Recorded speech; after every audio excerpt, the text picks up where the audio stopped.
Seems as though at least one of my 3 viewers wants me to talk about the latest episode of Halo on Paramount Plus. So, well, let's discuss episode 3 and 4, where the show truly shits the bed. Vaughn Job Vlog.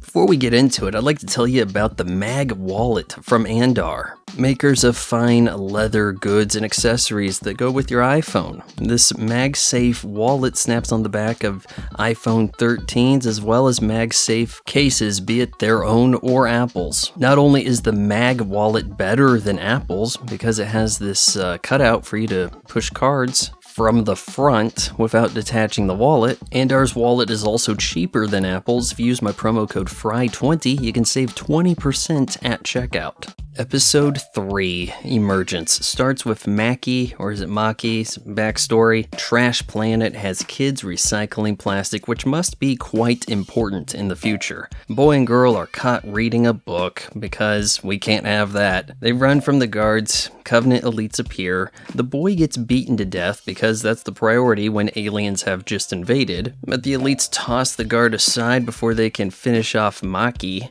as they're searching for something only to find that the girl is what they're looking for.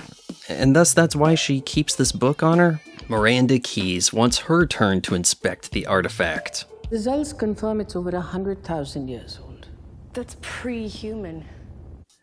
No. And it seems as though Dr. Halsey has no idea that Miranda Keyes is her daughter, if that's even possible. Halsey convinces Chief to get an AI implant. Oh, it's going to make you a better soldier. It's going to do so much more for you on the battlefield. Yeah, real specific here. But before we can meet Cortana, we have to liquefy the brain of some clone. The procedure is done in the most scientific way possible, through the eye, and with all the pain. But fear not, clone of Halsey. Assistant Creeper is here to make you uncomfortable. Side note, the sole reason for this background character to behave this way is so we, the viewer, can cheer on his impending demise. I expect it to be horrifying and crowd-pleasing. And we finally get to meet Cortana, which is a complete mess. This faint-colored CGI life-size program walking around. Oh, Cortana should always be monochrome. Cortana is implanted into John, but everyone can see and hear her. I feel like this limits Cortana's capabilities. He can't leave her somewhere to interact with a system. He's stuck with her, which makes the experience come across as controlling and evil. On the battlefield, isn't this concept of Cortana a hindrance?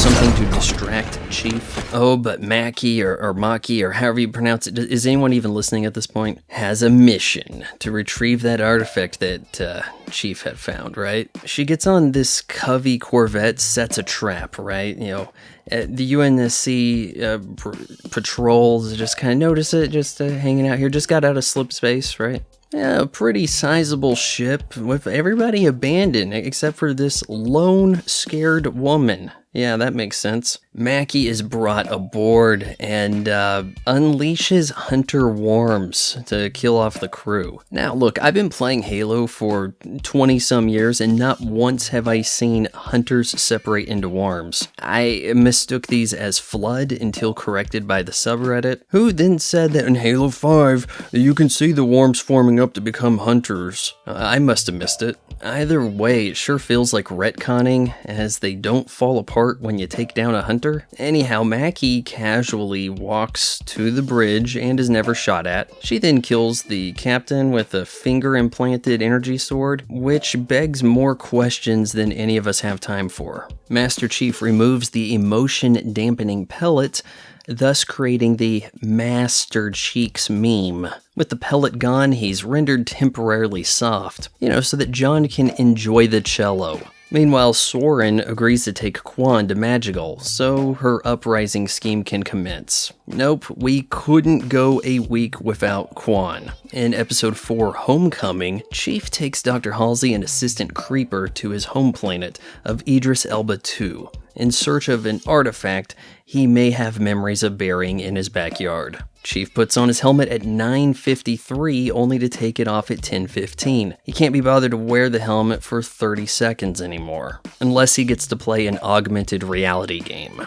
Chief tries to use his newly acquired childhood memories to locate the buried object, but after some time playing in the dirt, all they can find are his rejected fridge art. I hate amnesia as a plot device. Comes up so often in shows, you'd think everyone in our lives had their memories erased at some point. Quan and Soren arrive at Magical. There's a bounty on the head of Quan, even though no one outside the UNSC should know she's alive. Yet this dictator Venture has a reward on her. Kai removes her emotional control pellet so we can get another glorious butt shot.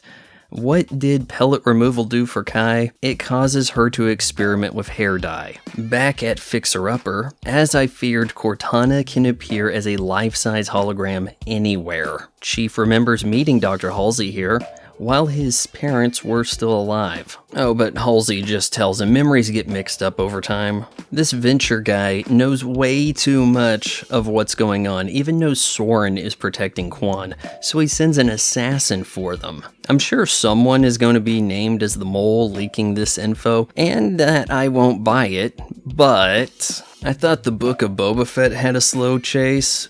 Man, you've outdone yourself, Halo series. Having failed to trigger the same response as Chief with the artifact, Kai and Miranda do some bonding. They sort out the Singhili language to get on the same page as the audience. All the while, Chief now remembers where the second object is and takes Halsey, an assistant creeper, to a crystal he touched in a cave as a boy. So what about the thing he buried? I thought that was the second object. Isn't this crystal a third object? Or am I just getting ahead of the show? You know, because the artifact they have over at Reach, they're calling that the Keystone, and I thought we were looking for a thing that was buried in the ground in the backyard. Not a crystal that is left standing surrounded by UNSC stay out fence. How was this not discovered already? Every opportunity is made to make the UNSC the bad guys. They capture children to make Spartans. Spartans kill insurgents. When aliens appear, Quan won't cooperate with the UNSC who rescued her, so they order her termination. Covenant are shown capturing and saving Mackie, whose friend was just beaten to death by human guards in front of her eyes. Are we supposed to be rooting for the Covenant?